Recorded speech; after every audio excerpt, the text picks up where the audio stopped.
let's do it at a better time. So maybe tomorrow? Stuff like that. The big thing that's been asked lately, and it's on other people's mind, is if you're sinning, and you know you're sinning, and you keep doing it, can you still be saved? It's a big question. So, can you do something evil, keep doing something that you know is evil, and still be saved? Well, let me flip the question around. If you do good, will it get you in heaven?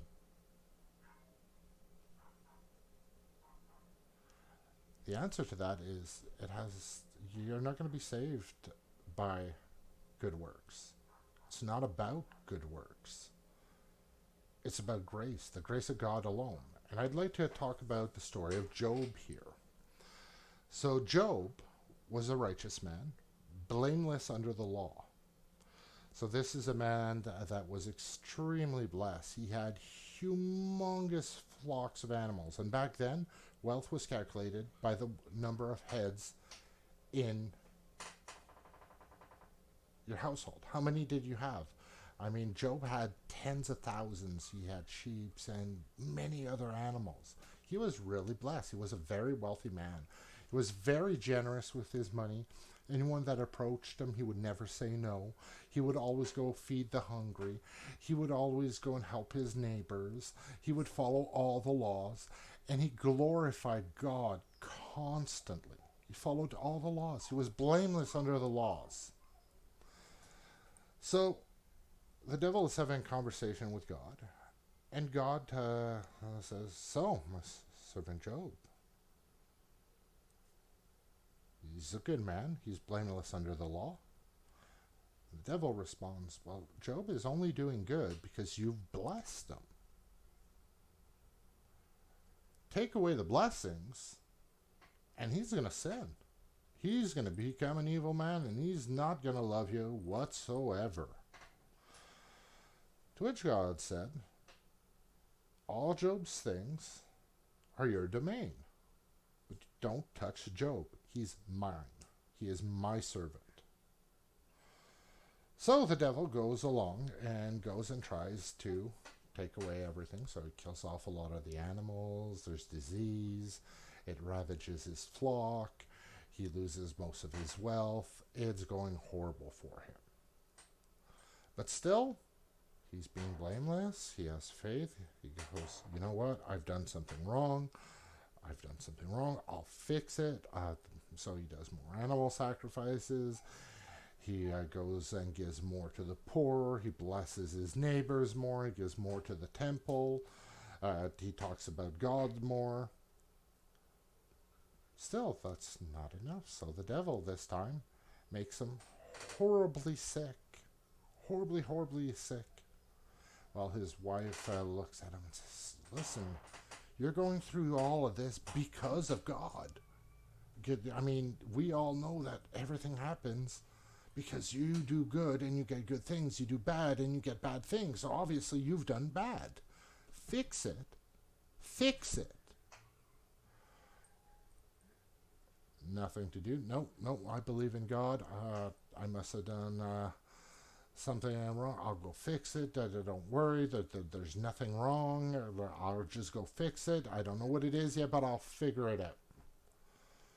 Devil finishes off his animals. His wife says, you know what? Enough is enough. We've lost everything. All we have are our children now, and they're starving and dying. No. You curse God. Get this over with so that we cannot be affected by what you're doing wrong. Come on. Still, Job, no, I believe in God. I must have done something wrong. I'll fix it. And he tries harder and harder. But at this point, his wife and his children leave him. His friends tell him, you know what you're doing is wrong. You're doing something wrong. It's obvious. We don't know what it is, but you're obviously doing wrong. So, no, stay away. Go away.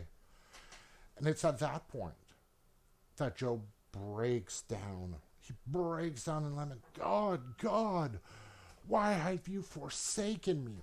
Why, God? And he goes through a big spiel. And it's at that point that he gets everything back. Everything. And more. He is blessed beyond that.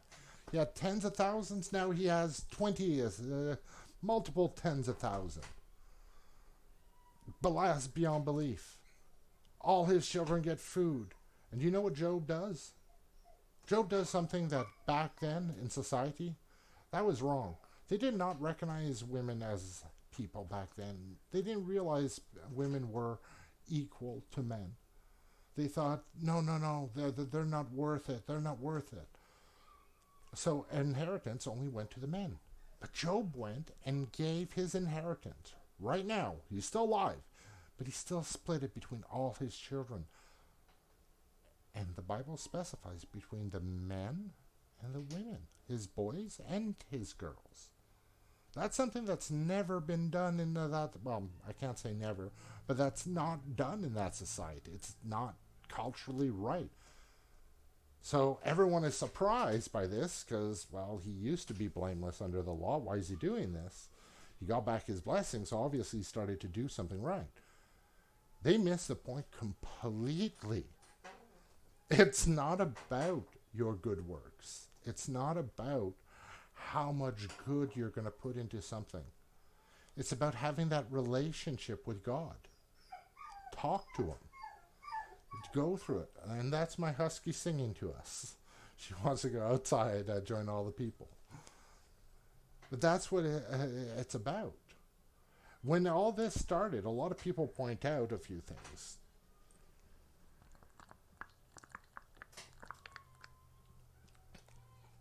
They say then, why did God give permission to the devil to do that? Technically, he didn't. He just said, Job is mine, all that is yours. But all that was already the devil's. We already know that the devil is ruling the kingdoms right now of the earth. It's temporary. It's temporary.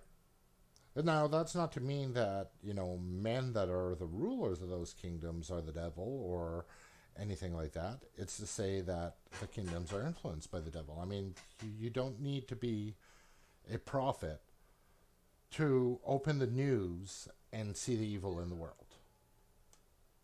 You don't need to be a prophet for that. You don't need to be told that, murder is wrong. Don't need to be told. You don't need to be told that the person stealing from you, that they're doing something wrong. They are wronging you. They are doing something wrong. Don't need to be a prophet for that. It's about the relationship. It's about the love. Now, there's the entrance to paradise, to heaven. There's only one way in. Technically. And that's to be perfect. Yet there's tons of souls in heaven. There's no perfect people. How does that fit? So if we know there's no perfect people, we know that the entrance for heaven is to be perfect, and we know there's a lot of souls in heaven. How? Well, there's one entity that is perfect. And that's God, His Son, and the Holy Spirit. They're perfect. And Jesus, He loves you. He paid the price for you so you can enter heaven. He paid it because He loves you. And God loves you so much that He's given you the only begotten Son. The only Son He has. The only unique Son. Not created, unique. It just is. He's given Him as a sacrifice for you because He loved all of us so much. Jesus did the same thing. He loved you guys so much, He did the biggest sacrifice He could do. He gave Himself up. He let Himself be crucified when He was blameless. so that we can be saved. And it's not about our good works. Now, let's be honest. Being a good person, it just makes sense. Once you know God, and you know the sacrifice He's done, well, you know what? If He's willing to do that, what am I willing to do? That guy that's asking for some money at the entrance of the coffee shop, should I help him out? Well, I mean, God is willing to give His only Son. His only Son's willing to be sacrificed for us. You know what? The least I could do is buy the guy a sandwich. I have the money. I can buy him a sandwich. I'm not made of money. In fact, I have no horse, silver, no gold, but I can offer you the good word. I live off the charity of the people myself. But the people are good to me. So because the people are good to me, I am able to enjoy being blessed by the people. So my reaction to that is, wow, you guys are willing to also give to help me out. Well, the least I could do is go help someone else. Not because I have to, not because someone told me to. It feels right. I mean, when I give, and I do go regularly. My wife even goes out of her way.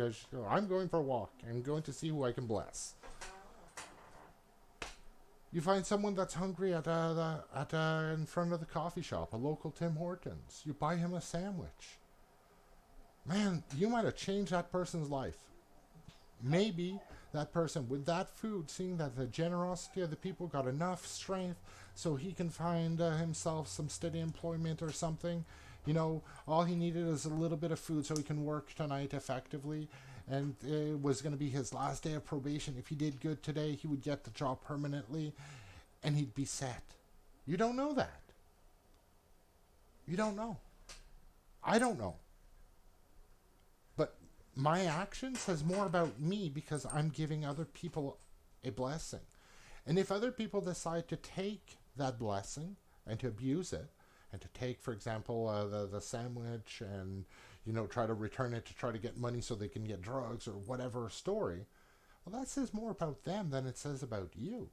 Because what it says about you is that you're a good person, that you're giving, you're trying to help others.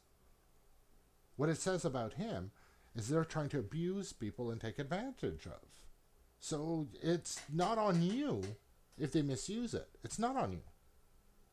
Now, if you go, go out of way, you see a junkie and all that, and he goes and asks for $5 to go get high, and you give him $5, well, let's be honest, at that point, you kind of did know.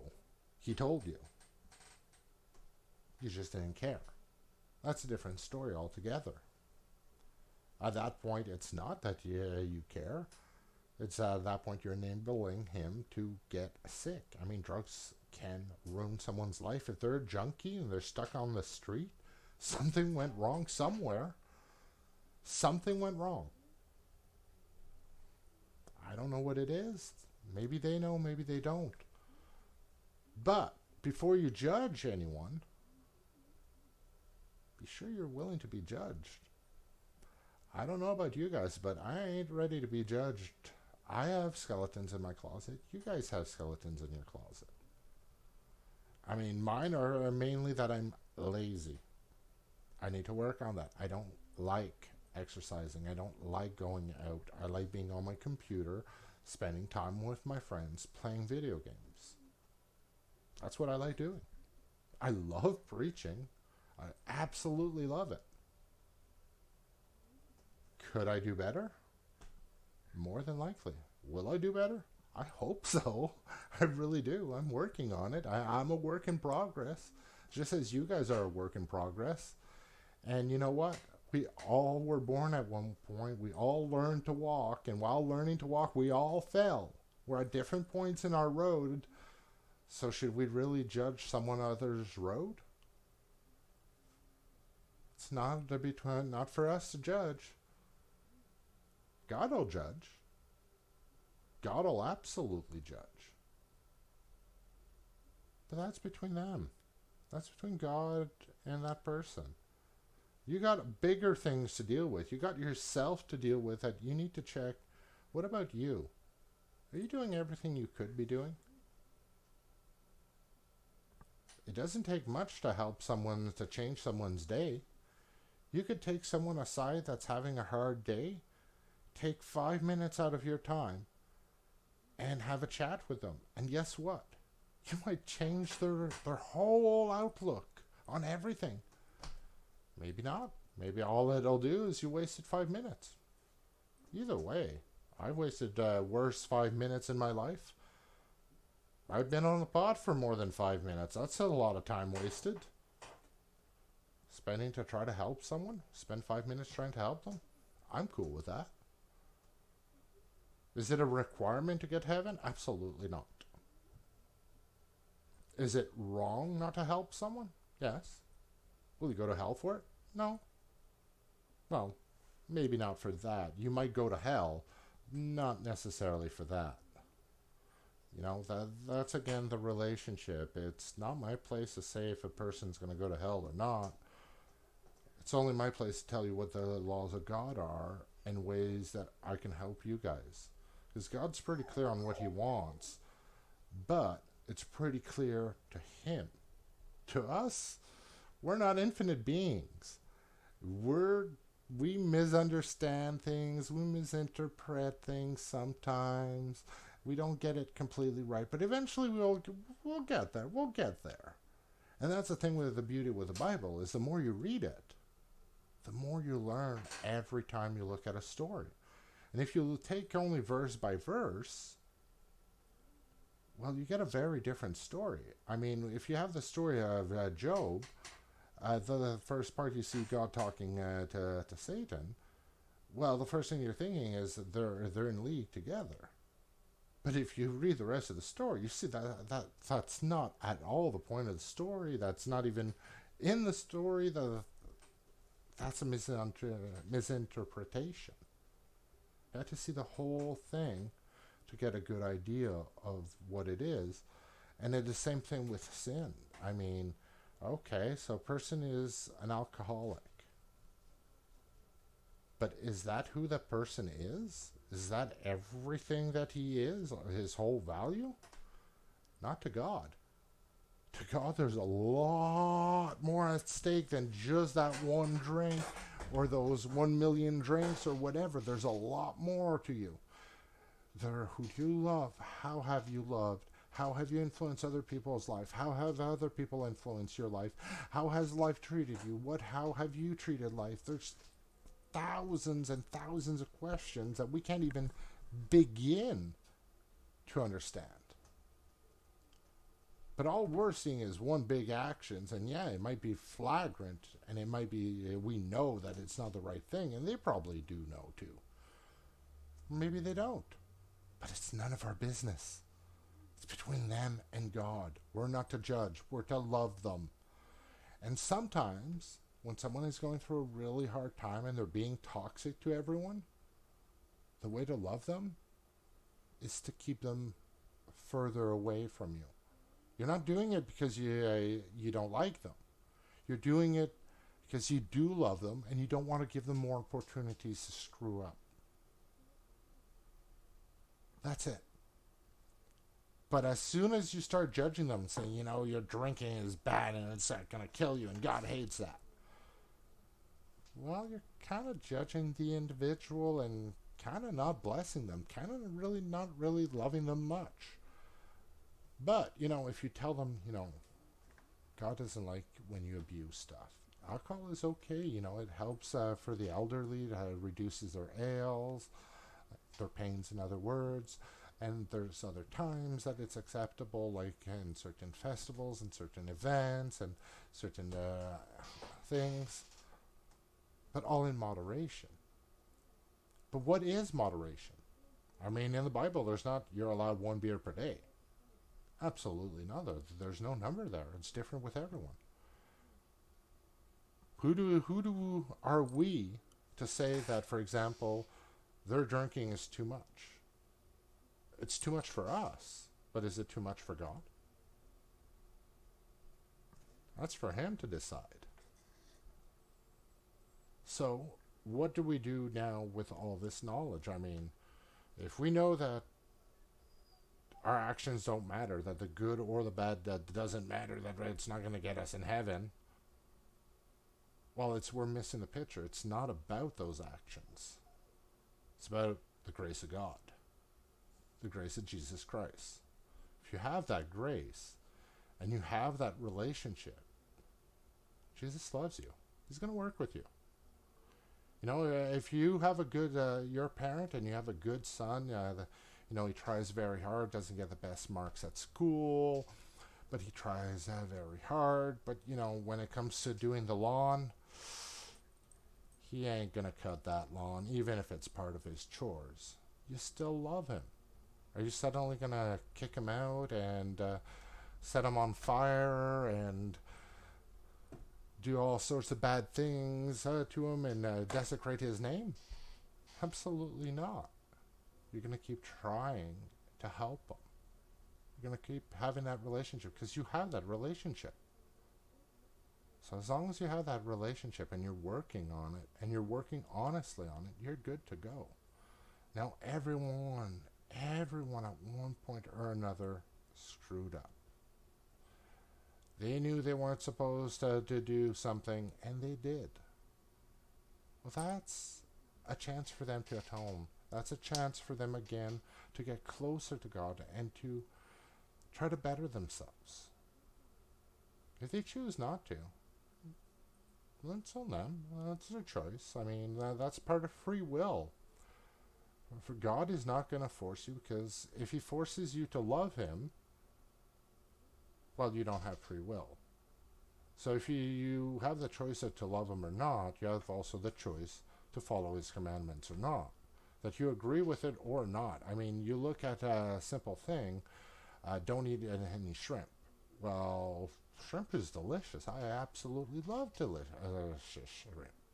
But the thing is, God says that if you eat shrimp, you're considered unclean, and you need to go clean yourself before you go to the holy area. I mean, this is kind of inconvenient. I don't want to have to go clean before I start going to church. I mean, I'll wash, I'll take a bath or a shower, and I'll put on my nice clothes and look good. But I don't want to go through ritual purification just because I eat shrimp. I mean, I love shrimp. And Jesus said that no food is unclean, only your actions can be. So don't eat food that'll make someone else sin. So where do we reconcile that? Well, it's about, once again, the journey, and there's a reason for everything. Back then, when you ate shrimp, you had a good chance of being sick. If you're sick, you have a good chance of making other people sick. You throw up, other people throw up, it's disgusting, and before you know it, the place is dirty. Well, you know what? That's kind of rude. You don't want to do that. So, don't eat the shrimp before you go to church, before you go through the purification rites. That's what they say. That's what they did. But, again, that you do good actions, you're not saved by it. You do bad actions, you suffer the consequences for them. Because the good people, the ones that do the good actions too, they'll suffer the consequences for the bad actions too. But because Jesus saved them, took their grace, he took their punishment. So their punishment went to Jesus. So they didn't really have to do the punishment themselves. They still got the punishment. The punishment still went through and all of that. But because the price got paid, the fine got paid in full. Now, does it remove the fact that that action was a bad action? Absolutely not. Absolutely not. But it removes the fact that you don't get into heaven by your good deeds. You don't go to hell by your good deeds, obviously. But it's not about the deeds. It's about that relationship. So it's two separate things. Being a good or bad person is completely separate. That are you going to heaven or are you going to hell? I believe all of us, just as God believes that all of us should be loved and have a great relationship with them. But we're all free to choose if we decide that we want that or not. It's between you and God, not between man and woman, or man and man, or woman and woman, or man and attack helicopter. It just doesn't matter. It's between them and God. What we need to do is love. Simple.